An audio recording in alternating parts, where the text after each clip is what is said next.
અને એ રામજી મંદિરની જે ભવ્યથી અતિ ભવ્ય જે પ્રતિષ્ઠા થઈ, જે રામજી મંદિરના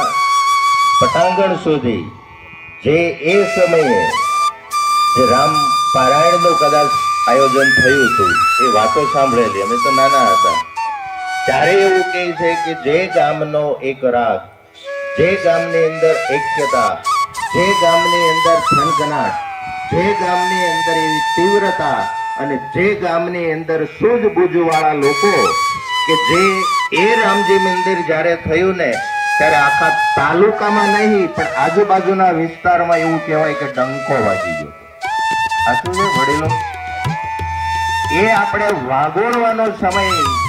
અને ઘણી વાર એવું કહેતા કે એ સમયે જે વાગોળવા માટે કંઈક એવી ઘટના બની હોય ને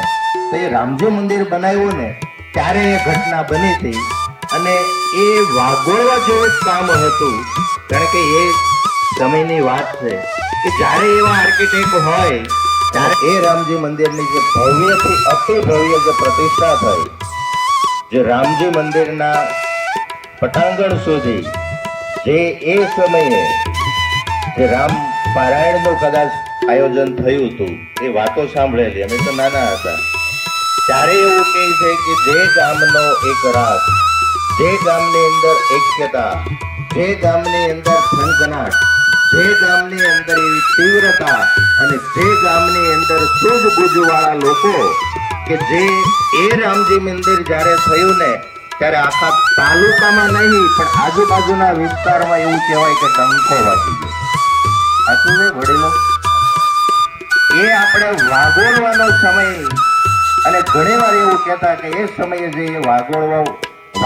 માટે કંઈક એવી ઘટના બની હોય ને તો એ રામજી મંદિર બનાવ્યું ને ત્યારે એ ઘટના બની હતી. અને એ વાગોળવા જેવું જ કામ હતું, કારણ કે એ સમયની વાત છે કે જ્યારે એવા આર્કિટેક્ટ હોય ત્યારે